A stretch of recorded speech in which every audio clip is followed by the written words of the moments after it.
शिवम, जैसे मैंने बोला, विकसित भारत में जो रियल एस्टेट की स्टोरी कैसे अनफोल्ड होगी, अगर विकास होगा तो बहुत सारा रियल एस्टेट डेवलपमेंट भी होगा, इंफ्रास्ट्रक्चर डेवलपमेंट होगा। उसके बारे में हम लोग बात कर रहे हैं। विजन के ऊपर कि 2047 तक का जो विजन है विकसित भारत का, उसको हम लोग किस तरह से अलाइन कर रहे हैं या किस तरह से हम लोग रियल एस्टेट के पॉइंट ऑफ व्यू से इस चीज को देखते हैं। शिवम, जैसे मैंने बोला, हम लोग विकसित भारत में जो रियल एस्टेट की स्टोरी कैसे अनफोल्ड होगी, अगर विकास होगा तो बहुत सारा रियल एस्टेट डेवलपमेंट भी होगा, इंफ्रास्ट्रक्चर डेवलपमेंट होगा। Your first question is urbanisation.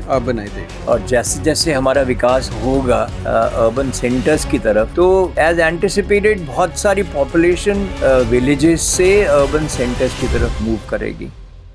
Good morning friends, I am Major General Satish Saijpal today, and along with me to discuss today's subject, we have Shivam Bhatnagar, the senior trainer from iRead India. The subject we have brought to you for this session is role of iRead India in the developing story of Viksit Bharat. We'll have Shivam posing questions on the story, so that we can fragment or break the story up in comprehensible segments, and story therefore will be coming to you in parts as we have designed it to put forward to you. Yeah, Shivam, please. Good morning friends, मैं Shivam Bhatnagar, iRead से senior trainer. जैसे Satish sir ने हम लोग को बताया है कि आज हम लोग जो विकसित भारत के ऊपर कुछ चीज़ें हम लोग एक question and answer kind of हम लोग पॉडकास्ट कर रहे हैं, जिसमें सर का जो एक्सपीरियंस है उसको हम लोग अलाइन करेंगे आने वाले विज़न के ऊपर कि 2047 तक का जो विज़न है विकसित भारत का, उसको हम लोग किस तरह से अलाइन कर रहे हैं या किस तरह से हम लोग रियल एस्टेट के पॉइंट ऑफ व्यू से इस चीज़ को देखते हैं। So up to you sir. Shivam, today, to align the two stories, to better understand role of iRead India, we should understand Viksit Bharat, and in the chapter of Viksit Bharat, there are a number of sub-chapters, and out of those sub-chapters, the one that is relevant to us for today's storytelling is the chapter of real estate development. And therefore, how real estate story is going to be unfolding from now till 1947 in the journey of Viksit Bharat is the aspect that we'll try and discuss today.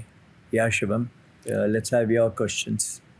So sir, जैसे हम लोग बात कर रहे थे, हम लोगों ने इस चीज़ को हम लोगों ने पॉइंट आउट भी किया था कि हम विकसित भारत को किस तरीके से देख रहे हैं, हम लोग क्या एक्सपेक्टेशन लेके चल रहे हैं। अर्बनाइजेशन वाले पार्ट पे अगर हम लोग देखें तो अर्बनाइजेशन वाला पार्ट हम लोग किस तरह से देखते हैं कि विकसित भारत में हम लोग क्या एक्सपेक्ट करके चल रहे हैं या विज़न क्या है इस चीज़ का। शिवम, जैसे मैंने बोला, हम लोग विकसित भारत में जो रियल एस्टेट की स्टोरी कैसे अनफोल्ड होगी, अगर विकास होगा तो बहुत सारा रियल एस्टेट डेवलपमेंट भी होगा, इंफ्रास्ट्रक्चर डेवलपमेंट होगा। उसके बारे में हम लोग बात कर रहे हैं। और your first question is urbanisation. Urbanisation is because most of the story of real estate is actually going to be played out in the urban centers. At the moment, as we know, that majority of our population resides in the villages, and और जैसे जैसे हमारा विकास होगा urban centers की तरफ, तो as anticipated बहुत सारी population villages से urban centers की तरफ move करेगी। और आने वाले दिनों में ऐसा एंटिसिपेट किया है हमारे प्लानर्स ने कि लगभग 600 मिलियन लोग सिटीज़ में आके रहना शुरू करेंगे। और इस प्रकार से जो शहरों में, अर्बन सेंटर्स में, बिग सिटीज़ में, और आने वाले कल में इवन टियर 2 टियर 3 सिटीज़ में ये पॉपुलेशन मूव करेगी और बहुत सारा इंडस्ट्रियलाइजेशन का, ऑफिस का, और जो भी बहुत सारे काम, ट्रेड का काम होगा, वो इन्हीं जगहों पे होगा। और इस काम को करने के लिए जो पॉपुलेशन मूव करेगी इन सेंटर्स में, उनके लिए इंफ्रास्ट्रक्चर, उनके काम करने के लिए इंफ्रास्ट्रक्चर, और उनके काम को सस्टेन करने के लिए जो इंफ्रास्ट्रक्चर बनेगा, that is what we are going to be including in the real estate story of urbanisation. इसलिए अर्बन सेंटर्स की तरफ मूवमेंट होगा और काफ़ी ज़्यादा सब्सटेंशियल मूवमेंट होगा। अभी अगर हम लोग इस चीज़ को देखें आज के मार्केट में, आज जैसे हम 2026 के अंदर में हैं, तो 2026 में आज की अर्बनाइजेशन अगर हम लोग आज की ग्रोथ के हिसाब से देखते हैं, आज कितनी हम लोग लेकर चलते हैं कि आज क्या है, और 2030 का टारगेट क्या हम लोग एक्सपेक्ट करके चल रहे हैं? As per the estimation today, आज का estimated real estate value is approximately 0.4 to 0.5 trillion के जैसे है। 2030 में this is likely to grow to 1 trillion economy, और 2047 तक 10 trillion to 15 trillion. It may sound a little exaggerated, but these are the figures that have been obtained from the national planners. This could be a little more, little less. Suffice it to say that ये जो size of economy which is going to be engaged in real estate is going to be substantially higher than what is today, what is going to be in 2030, and what's going to come up in 2047. अगर जैसे हम लोग अभी आपने बताया है कि अभी इकोनॉमी के अकॉर्डिंगली हम 2030 तक एक्सपेक्ट करके चल रहे हैं 1 ट्रिलियन इकनॉमी में हम लोग की रियल एस्टेट की ग्रोथ पार्ट करेगी, तो उस पार्ट पे अगर हम लोग आने वाले टाइम में प्लानिंग को लेकर चलते हैं, उसके लिए बट ऑब्वियस अर्बनाइजेशन है तो लैंड की भी रिक्वायरमेंट्स आएंगी। वो लैंड को किस तरह से एक्वायर कर रही है गवर्नमेंट की, क्या उस चीज़ को लेकर टर्मिनोलॉजीज़ हैं, क्या उसके विज़न है गवर्नमेंट का अर्बनाइजेशन को कैटर करने के लिए, उसको उस तरीके से चीज़ों को इंफ्रा को डेवलप करने का? Yeah, I think that's a good question. Urbanization होगा, लोग मूव करेंगे, और बहुत सारा और इंफ्रास्ट्रक्चर मूव होगा, तो लैंड की ज़रूरत पड़ेगी ही उसके लिए। लैंड की ज़रूरत पड़ेगी, साथ साथ money, the funds and the finance की ज़रूरत पड़ेगी उसके लिए। So let's talk about the land since you raised this question. The nation is not planning in terms of converting a lot of agricultural land into urbanization land or the city land.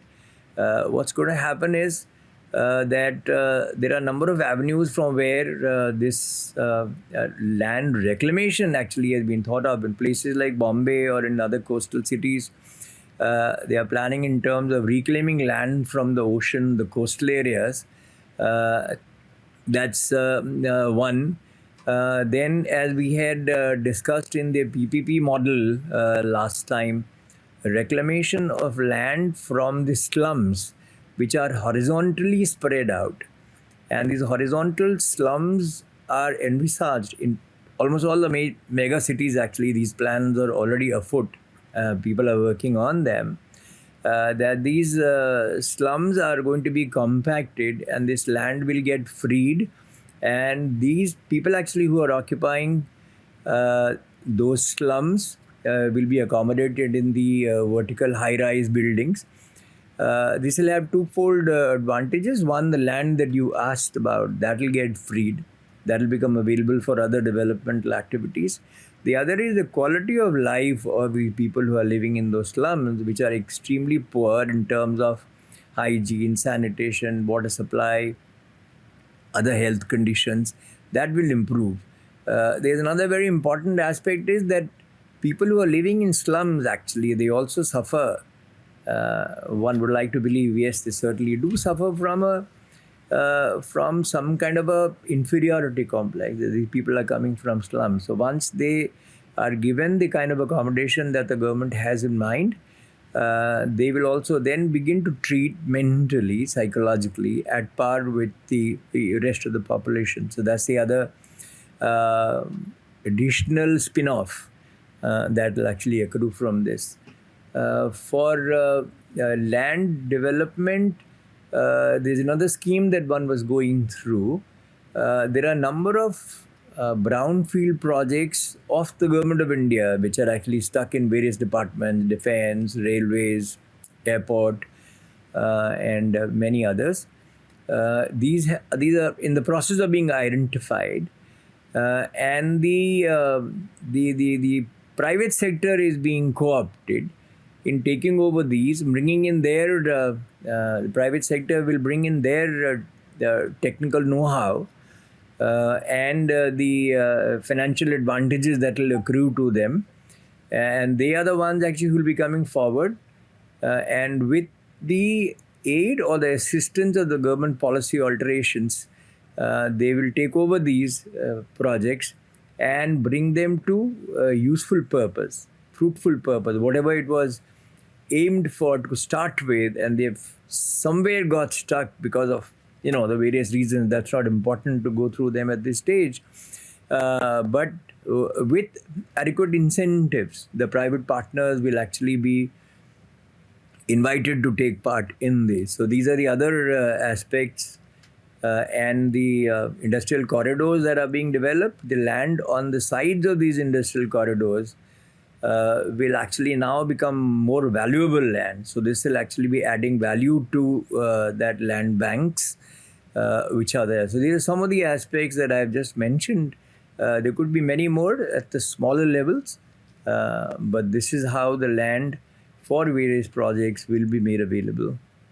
क्या land की acquisition को लेकर, जैसे अभी जिस तरह से government अभी वर्कआउट कर रही है इंफ्रास्ट्रक्चर पे, रोड्स पे, हाईवेज को कनेक्ट कर रही है, क्या वो पार्ट भी कहीं ना कहीं अर्बनाइजेशन का ही पार्ट आएगा? Yes, very much. Because urbanization, मेरा मानना है Shivam, is not only residential accommodation. Urbanization actually would mean the entire gamut of infrastructure, the whole spectrum of including the roads, the highways, the airports, and the office buildings.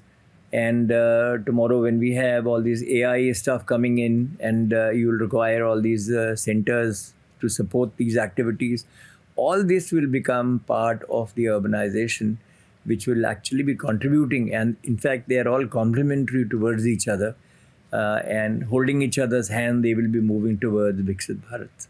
Yeah. And अगर इन सारी चीज़ों के लिए हम लोग बात कर रहे हैं, तो गवर्नमेंट कहीं ना कहीं फंड्स को लेकर, जो जैसे आपने बताया PPP मॉड्यूल के साथ में भी वर्कआउट करेगी, FDI इन्वेस्टमेंट्स भी लेकर आएगी, क्या इसके और क्या एक्सपेक्ट हम लोग इसको लेके चल सकते हैं, फंड्स या बाकी किसी चीज़ को लेकर हम लोग बात करें?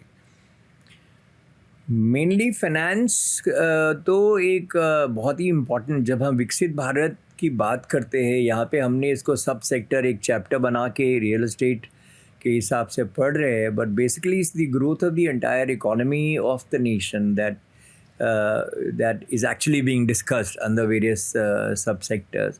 So economy is one of the very important ones, and as far as the real estate is concerned, this construction industry is not only one of the main employment generators, next only to agriculture.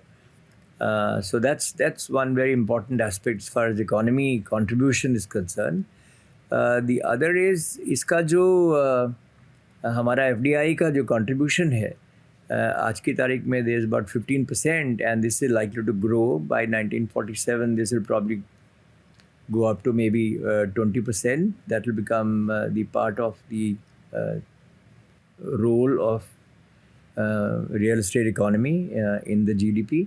Where will the funds come from? That's an important question, because some of the experiments that were made very recently, 2025, 2026, REITs have come into play. That is real estate investment trusts, infrastructure investment trusts. This is where the private funds are going to be generated towards growth of real estate. When the economy of the country grows, there is foreign investment that's likely to be coming in. In fact, the Blackstone, BlackRock, there is a very important global fund They have many other companies like that. They have the financial institutions which have shown interest in bringing in cash and money into India and taking part in various sectors. And one of the very important sectors into which a fair share of these funds will actually be moving into is the real estate. So there'll be money coming from abroad, there'll be money being invested by the local investors, by these normal population like you and me. The government themselves have earmarked funds for these kind of projects. But any successful economy, actually, when it talks about funds, I would like to believe that most of these funds are self-generating. The money gets invested, the money generates more money. Money gets invested, money generates more money. So that's how the happy cycle actually begins to take place. And I think so. Besides infusion from outside, various sources that we have just mentioned, the funds and the money will also take care of itself through the developing of economy of the country. और जैसे हम लोग अभी देख रहे हैं कि इस टाइम पे हम लोग टेक्नोलॉजिकली काफ़ी ज़्यादा हम लोग एडवांसमेंट में जा रहे हैं, उस चीज़ का क्या इम्पैक्ट आप लेकर चलते हैं इंडस्ट्री के अंदर भी?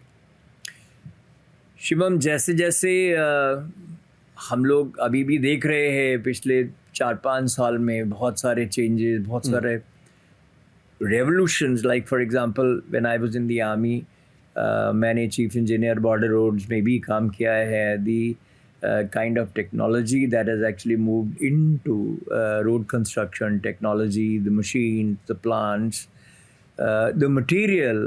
अभी हमारे जो मिनिस्टर सर है गडकरी जी, वो कितना कुछ हमें बताते रहते हैं. रिसाइकलिंग पे काफ़ी कुछ चीज़ें बहुत काम हो रहा है, बहुत काम हो रहा है, बहुत एक्टिवली टीम्स इसके बीच में इन्वॉल्व है. So that's just one of the aspects that I mentioned about the airport and the roads, which the Surface Transport Minister talks about. But there are even buildings. There is focus towards green building. Yes. There is focus towards economizing on the energy consumption by the building construction.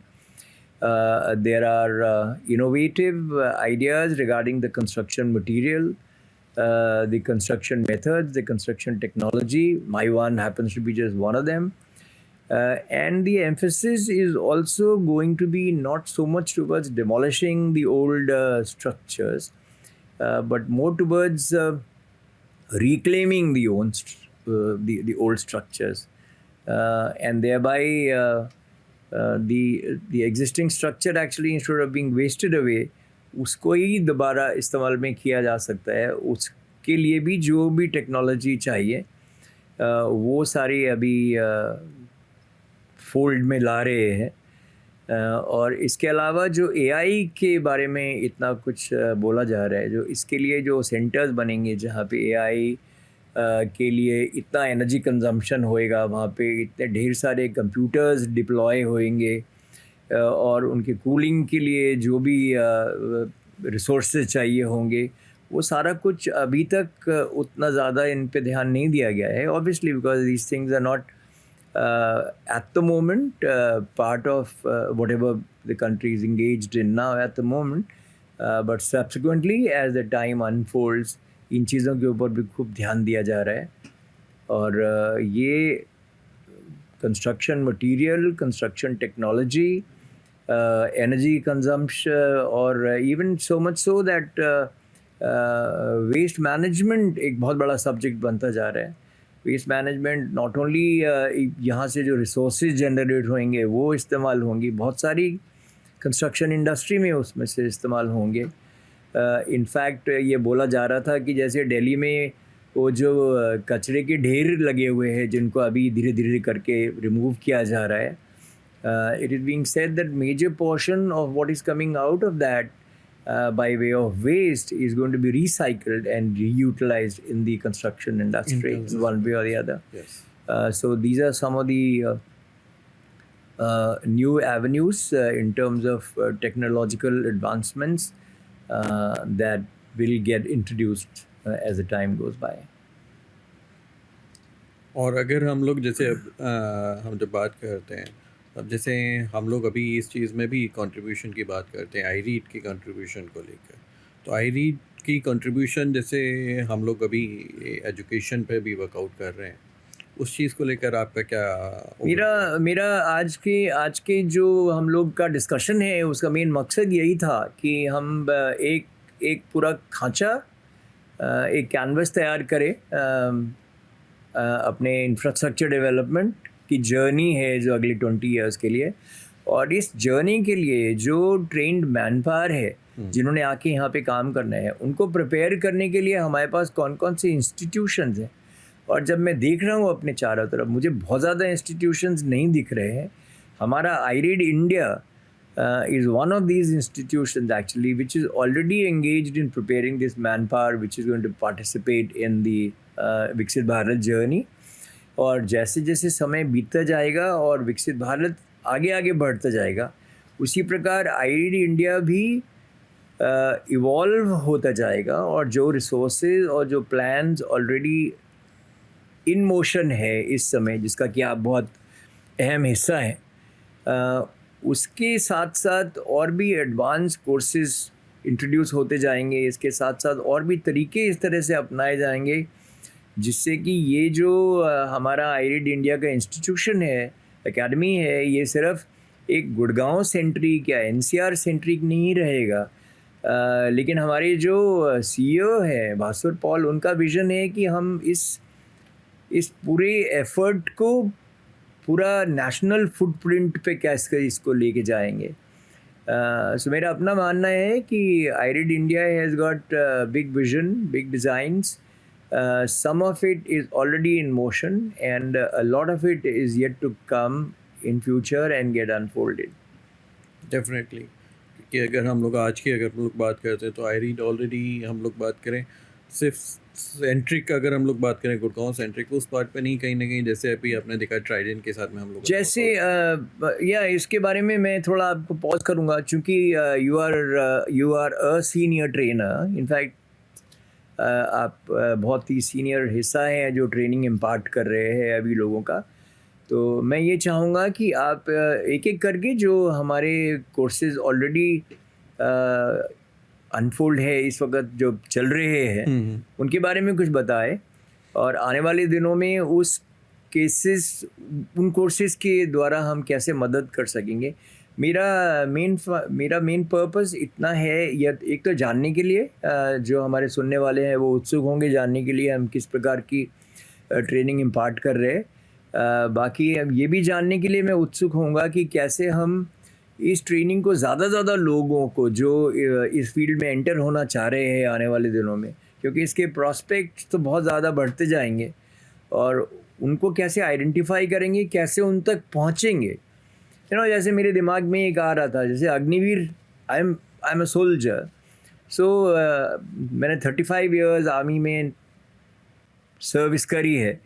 तो obviously जब भी कोई army के लोगों के बारे में मेरे दिमाग में आता है तो मैं सोचता हूँ कोई भी इंस्टीट्यूशन उनकी कैसे मदद कर सकता है। तो जैसे हमारे अग्निवीर के भाई हैं, वो 26 में, I think towards the end of 26, वो सुपर एनुएट करेंगे, वो वहाँ से एग्ज़िट करेंगे। और उनको हालांकि बहुत सारे री एम्प्लॉयमेंट की अपॉर्चुनिटीज़ गवर्नमेंट ऑफ इंडिया दे रही है, लेकिन कई सारे लोग अभी यंग हैं, उनके हाथ में 4 पैसे होंगे, वो घर के अपने आसपास कोई इस तरीके का चैलेंजिंग काम, और ख़ास करके ग्रोइंग इकोनॉमी में, ग्रोइंग रियल एस्टेट में वो हिस्सा लेना चाहेंगे। ये उस तरीके के लोगों को, और ना सिर्फ अग्निवीर, बाकी के भी जो लोग army service, army, air force, navy से रिटायर होते हैं, वो रियल एस्टेट में एंटर होना चाहते हैं, यंग बच्चों के साथ, यूनिवर्सिटी कॉलेज के साथ वो लोग भी हिस्सा लेना चाहते हैं। तो उनकी हम लोग किस प्रकार मदद करने के लिए सोच रहे हैं।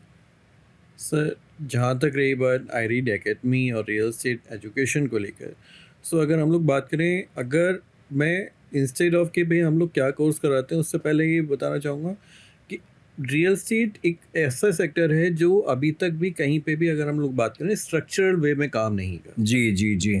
ठीक है, हम लोग क्या है कि कोई भी, क्योंकि मैं ऑलरेडी इससे पहले रियल एस्टेट में एज एन सेल्स वर्कआउट करता था, तो इस एक्सपीरियंस को लिया हुआ है मार्केट के अंदर में कि इसके अंदर में कोई भी स्ट्रक्चर नहीं है। हम लोगों ने यहाँ पे जो कोर्सेज लेकर आए हैं, हम लोग जो भी कोर्सेज लेकर आए हैं, लाइक हम लोग सर्टिफिकेशन कोर्स लेकर आए हैं। इसमें जो हमारा सर्टिफिकेशन कोर्स है वो रीप के नाम से है, REAP। It's real estate advance management, जिसमें हम लोग सर्टिफिकेशन प्रोवाइड कराते हैं और उसमें हम लोग फंडामेंटल्स क्लियर करते हैं। क्योंकि यहाँ इस इंडस्ट्री में कोई भी बंदा आता है, अगर वो अपनी इंडस्ट्री स्विच करके रियल एस्टेट में अपना करियर डेवलप करने के लिए आ रहे हैं, या कोई फ्रेशली यहाँ पे एंटर करता है, उनको स्ट्रक्चर नहीं है। लोग बाग जाते हैं मार्केट में, जैसे क्वेश्चंस आए उसके अकॉर्डिंगली उनको काउंटर कैसे करना है वो अपने सीनियर के साथ में उन चीज़ों को डिस्कस कर रहे होते हैं। हम लोग उसको प्रॉपरली प्री प्लान लेवल पे एक स्ट्रक्चरल वे में कि क्या क्या चीज़ें एक स्टूडेंट को या एक रियल एस्टेट प्रोफेशनल को रिक्वायर्ड है मार्केट मोटा में। मोटा अगर हम कोर्सेज के नाम लेना चाहेंगे तो कौन कौन से कोर्सेज के अभी नाम हम लेंगे लोग आप? यहाँ पे जो कोर्स करा रहे हैं सर्टिफिकेशन कोर्स में, हम लोग रीप के साथ में वर्कआउट करते हैं। रीप नाम है इसका, रियल एस्टेट एडवांस मैनेजमेंट। इसके बाद में हम लोग डिप्लोमा कोर्स पे वर्कआउट करते हैं, जो कि हम लोग का PGDRM है। क्या PGDRM के कोर्सेज स्टार्ट हो चुके हैं या अभी बिल्कुल। एडमिशन प्रोसेस चल रहे हैं? इसका एडमिशन प्रोसेस है। एडमिशन क्योंकि सेशंस के हिसाब से होते हैं, तो इसका एडमिशन सितंबर में हम लोग स्टार्ट कर रहे हैं। जो क्लासेस है मोस्ट प्रोबेबली सितंबर लास्ट और अगस्त में स्टार्ट होंगी इसकी क्लासेस। तो जी। इसका जो हम लोग सेंटर है, ये हम लोग DPG के साथ में कॉलेज में कर रहे हैं। DPG कॉलेज है हम लोग का, तो एक कॉलेज कैंपस है हमारे कॉलेज साथ। कैंपस। क्या हमारी जो आईरिड एकेडमी है किसी यूनिवर्सिटी या किसी ऐसी संस्था के साथ एफिलिएटेड है ऑलरेडी? कल को जब हम MBA डिग्रीज वगैरह DPG कॉलेज ही इस चीज़ को अलाइन कर रहा है। आगे DPG के करेगा। अंदर में ही हम लोग MBA प्रोग्राम को भी अनाउंस कर रहे हैं। तो जैसा हमने कहा कि हम जो आगे फर्दर डिग्रीज हैं उसके लिए हमारा कोर्सेज एफिलिएटेड है, एफिलिएटेड है। और उसके अलावा जो हमारे आपके जैसे सीनियर ट्रेनर्स जाते हैं कॉर्पोरेट संस्थाओं में, बाकी कंपनीज में कॉर्पोरेट ट्रेनिंग के लिए लेके जाते हैं, उसके बारे में थोड़ा सा बतलाएंगे? मैं बिल्कुल सर, देखिए हम लोग का जो वर्टिकल है वो हम लोग एजुकेशन में अगर हम लोग बात करें तो हम लोग चैनल पार्टनर्स के लिए भी प्रोग्राम चलाते हैं, ठीक है, जो कि हमारा रिएक्ट के नाम से वर्कआउट करता है, ठीक है। इसके अलावा में हम लोग डेवलपर्स के यहाँ पे भी ट्रेनिंग्स हम लोग सेशंस करते हैं। डेवलपर के यहाँ पे जो हम लोग ट्रेनिंग सेशंस है वो रीमैप के साथ में वर्कआउट होता है। ये हम लोग का अभी अगर हम लोग रिसेंटली देखें तो ट्राइडेंट के साथ में हम लोगों ने फुलफिल किया है, ट्राइडेंट के साथ में हुआ है, वाइट लाइन के साथ में हम लोगों ने वर्किंग करी है, पारस के साथ में हम लोग So we are imparting training to the existing developers. Okay. Developers That's the other aspect. Plus channel partners के साथ में हम लोग वर्किंग करते हैं। हमारा HRM सॉल्यूशंस भी हैं, हम लोग हायरिंग्स वगैरह भी प्रोवाइड कराते हैं रिक्वायर्ड चैनल पार्टनर्स और डेवलपर फर्म्स के साथ में। जी। इसके अलावा हम लोगों का एक प्रोग्राम है जो कि डिजिटल मार्केटिंग को लेकर भी है, जिसमें हम लोग जो डिजिटल मार्केटिंग से रिलेटेड जितना भी पार्ट है वो सारी चीज़ें हम लोग रेडमी, हमारे कोर्स का नाम रहेगा Redmi, this is real estate digital marketing programme. Redmi में हम लोग वर्किंग कर रहे हैं। इसके अलावा जो रीप प्रोग्राम को अगर हम लोग आज के डेट में बात करें, रीप इस टाइम पे सबसे ज़्यादा चीज़ों को वर्कआउट करता है, या PGDRM हम लोग का काम करता है, क्योंकि वहाँ पे हम लोग फ्रेशर्स को प्रॉपरली ट्रेन करते हैं मार्केट को काउंटर करने के लिए, मार्केट में अपने आप को स्टैंड आउट करने के लिए। तो ठीक है। अभी तो मतलब हम काफ़ी लोगों को प्रिपेयर कर रहे हैं रियल एस्टेट में एंटर होने के लिए आने वाले दिनों में। इनफैक्ट कल परसों में हमारे जो बहुत काबिल CEO हैं आईरिड इंडिया के, उनका मेरे ख्याल से 15-20 इयर्स का एक्सपीरियंस है in all very senior position, and academically also he's a highly accomplished and highly qualified person. उनसे मैं बात कर रहा था कि क्या हम सिर्फ गुड़गांव में कुछ हैंडफुल ऑफ मैन पावर को ट्रेन करके हम क्या सोचेंगे कि हमारा काम ये अकम्प्लिश हो गया? तो एक बहुत इंटरेस्टिंग एस्पेक्ट मेरे सामने आया कि he already has in his mind plans to spread this entire effort pan India. इसका फुटप्रिंट अलग अलग बड़े शहरों में ले जाने के लिए, इन डिफरेंट स्टेट्स ले जाने के लिए एक प्रोग्राम उन्होंने लॉन्च किया हुआ है, वो फ्रेंचाइजी बिजनेस। वो फ्रेंचाइजी के लिए इंक्वायरीज ऑलरेडी जा रही हैं, और मैंने सिर्फ उनको यही बोला था कि कोई आम साधारण आदमी तो फ्रेंचाइजी, क्योंकि it will require lot of resources, तो उसमें हाथ डाल नहीं सकेगा.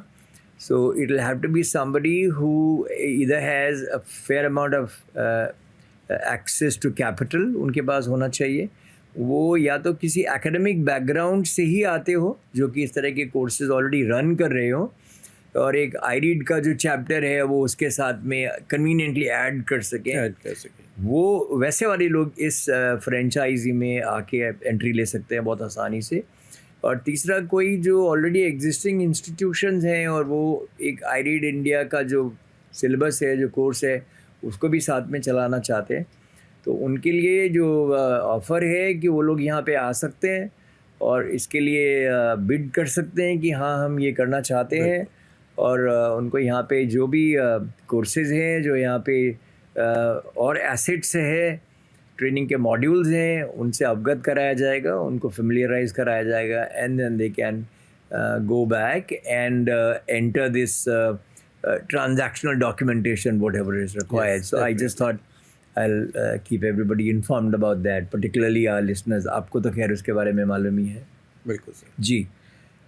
इसके साथ में मेरे ख्याल से आज की तारीख में जो हम लोगों ने कवर किया, आईरीड का फंक्शन कैसे होगा, और ये जो इंडिया का जो आगे की स्टोरी है रियल एस्टेट की, उस पूरे कैनवस में आईरीड का जो रोल है वो कैसे फिट होगा, हमारा एंडेवर रहा है, हमारी कोशिश रही है कि हम उसके ऊपर एक कैनवस एक ड्रॉ करें जिससे आप सबको भारत के बारे में पता लगे, वहाँ पे रियल एस्टेट कैसे चलेगा, और उस सारी कहानी के बीच में आईरीड इंडिया अपने रोल को लेके कैसे पार्टिसिपेट करेगा.